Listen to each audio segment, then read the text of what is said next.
I think my work always has like a touch of like personality and imperfection to it, where it's like okay if something's a little bit longer or curved. Those are like likely icons that I continue to tell stories about and figure out what's happening with these characters. I always envisioned installing them like sort of in a like composite neighborhood. I would like the work to be felt, because that means that maybe somebody feels similar about the world as me.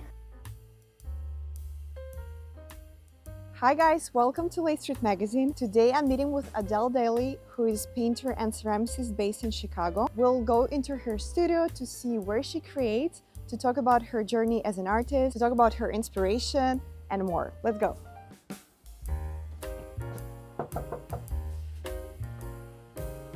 Hi Adehle. How are you? Welcome. Thank you.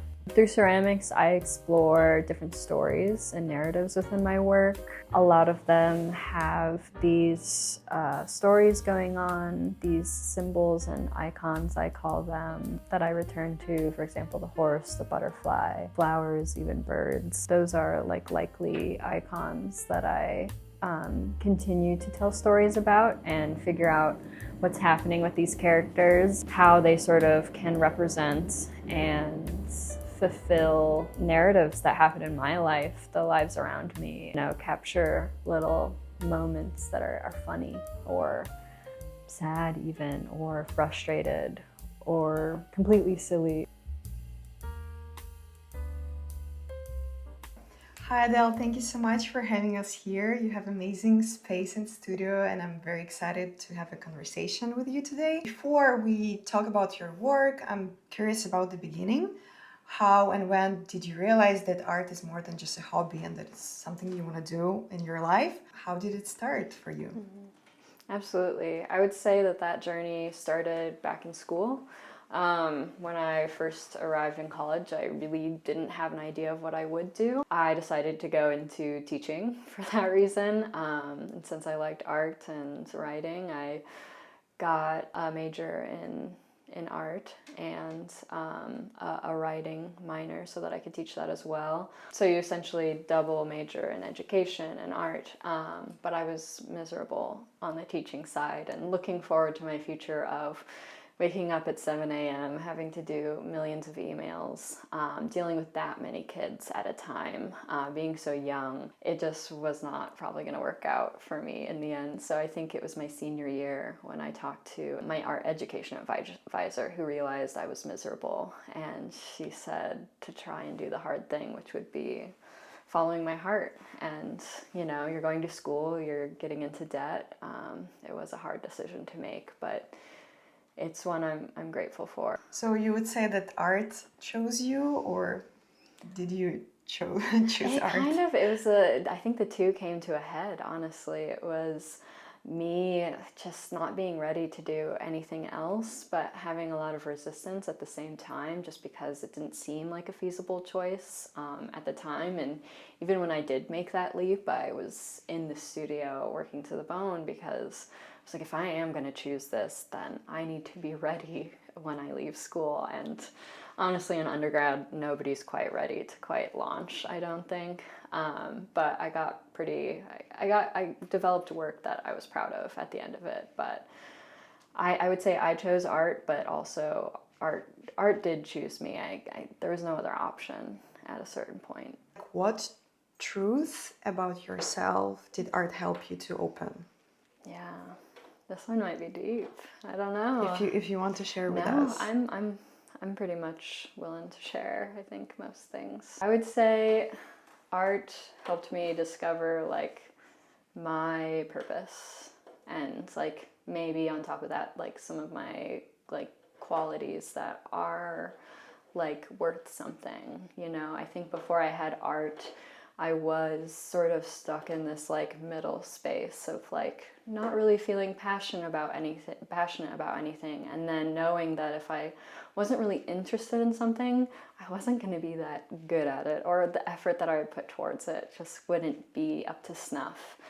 And I think a lot of shame came with that in school, and you know, But the deeper I've gotten with art, the more time I've had with it, I've just really, I feel like I've stepped into myself, and I know my strengths now. I'm powerful, and I'm so glad for every step that got me here and the people who helped me. Yeah. Nice. So creating gave you like confidence in yourself. Yeah. That's very good. I really feel like I stepped into myself. I'm not sure I would have like developed the things I did to actually have the strengths that I have now. Like to be a working artist in this contemporary, I won't even say hellscape, it's a dreamscape of like how chaotic it is and serene, like, but to make it all work, you have to be a business person, you have to know taxes, you have to respond to emails, which was a weak link within myself. I'm better at it now. I'm actually pretty decent at emails, but I used to be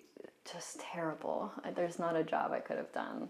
But it's because I'm so dedicated to this practice, my practice, and my future career, that I am able to kind of step up and embody my full potential. But let's talk right now about ceramics and painting together. How do ceramics and painting speak to each other, and what do you feel like painting or ceramics gives you different from one of each other? Yeah, totally. I would say, I guess they're both around and together around because I like them both. I make work that speaks to people. They like in school, maybe I wouldn't have continued with ceramics if people didn't say, oh, you know, you're drawing on these things because you saw somebody else draw on them. You should keep doing that. And so I did, and they're two very different bodies of work, I would say.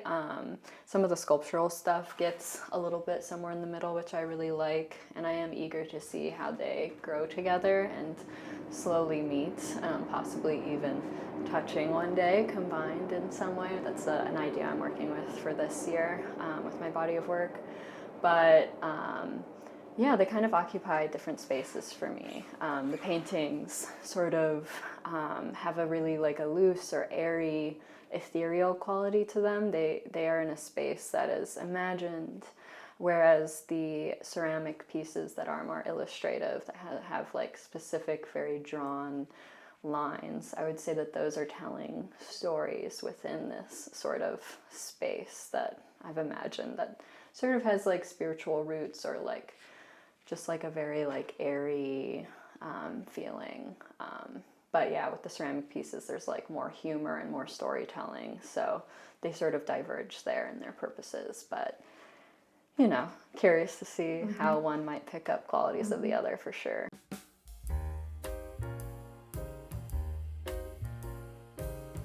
So over here is where I've put a lot of my tile work, the way I sort of see them being displayed. I would like to have like a whole show with just these guys at some point, but I think they can be intermixed with the canvases too. I think my work always has like a touch of like personality and imperfection to it, where it's like okay if something's a little bit longer or curved. Even this one got a little bit of a bubble to it, but like I still love it. I mean, that's one of the nice things about ceramics, is that it is so complementary to like things not being perfect. You can go for that, but like there's something very, very nice with it. Like this one with a person who is holding, it's a fire person. We've got the pieces of wood behind them, and it's holding a piece of water. Which, when I was making that piece, I was thinking about how, you know, when we are creating life, sometimes we can create, you know, somebody who's just so wildly different than ourselves. Maybe even like it's hard to get along, or the fire doesn't really know how to care for water. Fire wouldn't know what water needs from fire's own experience. But I like that to capture like this moment, because you can see the love there still anyway. And even though there's that difference, I think it's going to be okay, you know? Yeah. What's the story behind this work? This one, I came up, it's one of those pieces where I made it and like I had the saying for it and I was like, ha, that's hilarious, that's perfect. Forgot it. And then I forgot it. Get it? Frog? Sorry. But this one, I came up with a good name that I'm happy with, and it's called Best Job Ever. And it's, just this frog in the throat. And I don't know what he's doing back there, but he's doing something. And I think he loves it. Or maybe not, and maybe it's a sarcastic best job ever. I'm not really sure. It's really up to the individual where they're at that day, where I'm at that day. But yeah. But the frog is definitely smiling. So yeah, right? Yeah. I wonder how the experience is for her, but I think it's fine. She's sort of like blue in the face, which, sometimes that's, certain characters are just like different colors anyway. So maybe it's because of that. Maybe it's related to her not being able to breathe as well. She's starting to turn a little bit blue. Maybe she just came out of some cold water, and so her skin sort of got like a blue tint. I don't really know. It's a horsefly. It sort of looks like a horse, but is a butterfly. And it's kind of grotesque and kind of ugly, I mean, its wings are pretty, but like, can you imagine a bug that big? It's kind of disgusting.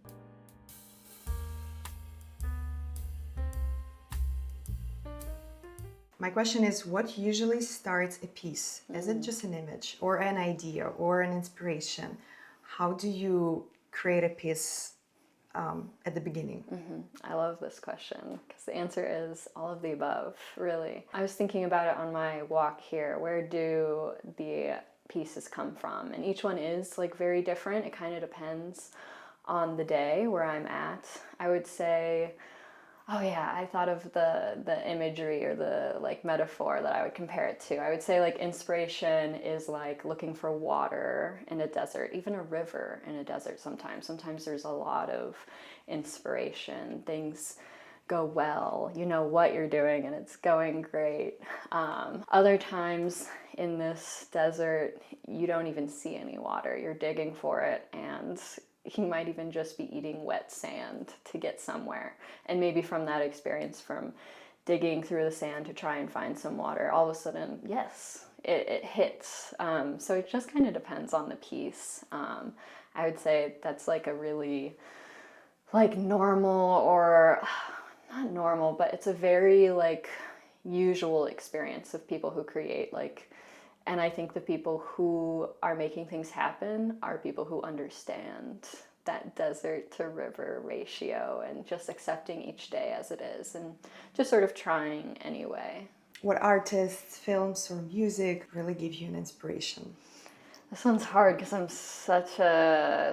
I'm so bad at names. But I mean, I listened to a couple interviews this week of David Lynch. I know, so crazy, you've probably never heard of him, but I do love his work, and I love another weirdo that me and my partner have been watching is, who made The Fly and the Cronenberg movies. Are like super weird and gross. They kind of go too far for me in a lot of senses, but they're fun. And then I would say a major like spark for me happened when in school, one of my last years there, like Hilma af Klint became like a really big thing. She had her debut thing in New York, and like her whole history was really interesting. And she's somebody who was like very spiritual and like had a group of ladies who did like just weird like things together, like just meditating and like summoning these images and even spirits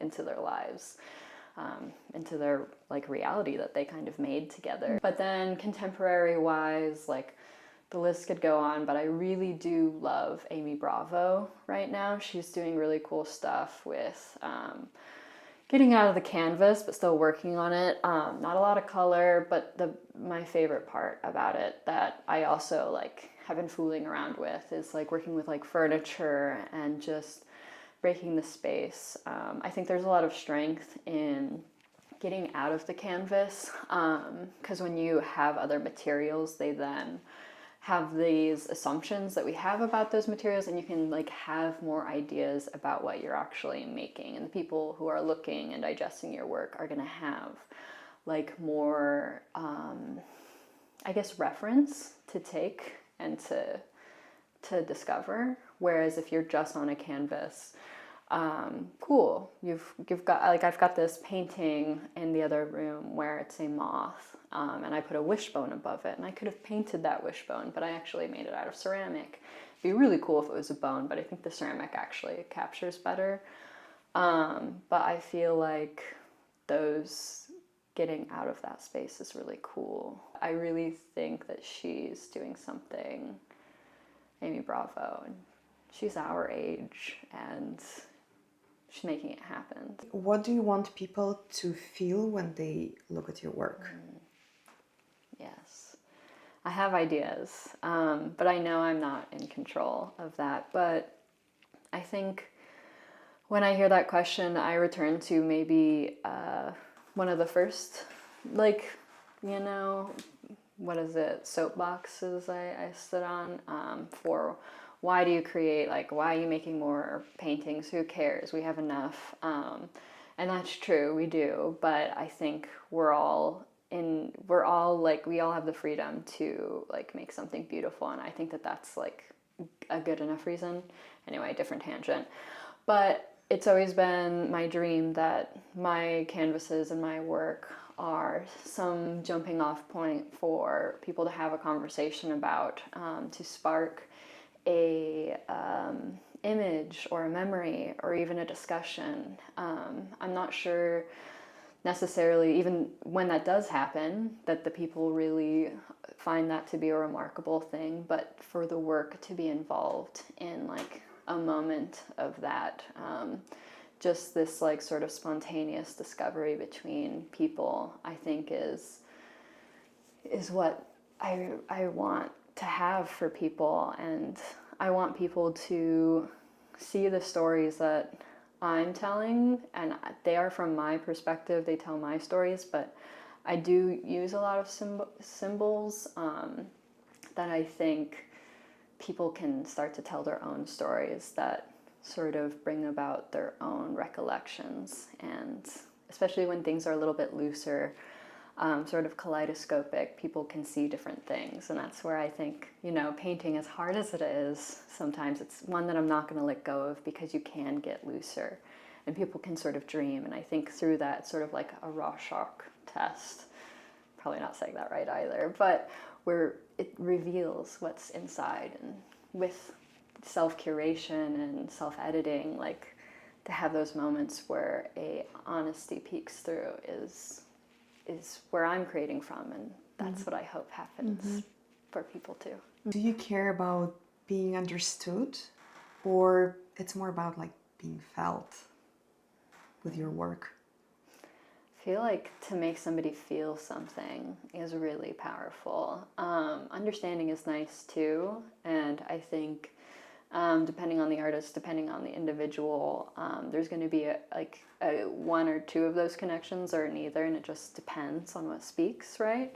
What conversation the two are having. But I think I would like the work to be felt, because that means that maybe somebody feels similar about the world as me, which is not necessary. I don't need that, but I really like the space that I've found, this little bit of, like, freedom and love and exploration and just kind of not knowing but feeling something. I really like that space for myself. It's really held a lot of answers for me, and a little bit of escape from the things that you can't actually get real escape from. Again, like interpersonal things, or like the world doing world things that are hard. But this is a space where I can escape. So if other people find that escape through the work, then I think that's just lovely. And then being understood, I think more so it'd be more fun for me to understand them, you know. What feels important to you to explore next?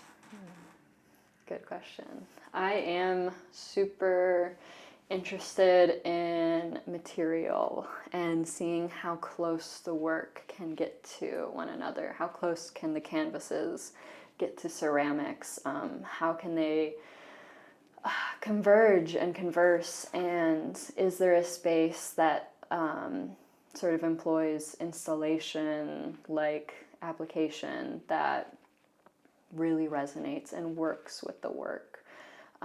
Starting to take those symbols that I'm using and making sure that I am using them in new ways and applying them together to deepen the stories that I'm telling and to more poignantly connect like causation and like causality or like a cause and effect within the work that people get to tell more stories from. So yeah, just more work.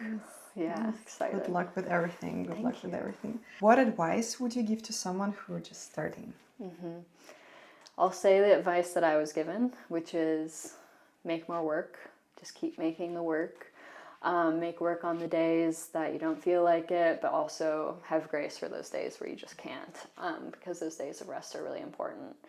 And then the bit of advice that I would add on that kind of comes from my parents telling me how I would be successful in school, or at least have a chance at success in like a college experience where nobody is really focusing on you anymore. You kind of have to carve your own way or just figure it out.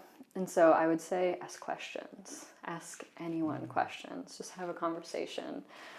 It can be scary to step out of your shell, but I would say that if I didn't, knock on professors' doors, I wouldn't be here at all. Yeah, if I didn't want, like, ask questions, I wouldn't be here. And you're never going to know everything. I'm still asking questions. I'm still getting answers. And the work becomes more successful through that. So That's amazing advice. Just don't stop. Just keep trying. Keep trying and don't stop. Thank you, Adehle, so much. It was such a pleasure. It was such a nice conversation with you. And thank you for watching. Follow l8street magazine for more upcoming interviews. And yes, thank you very much. Hey, thank you so much.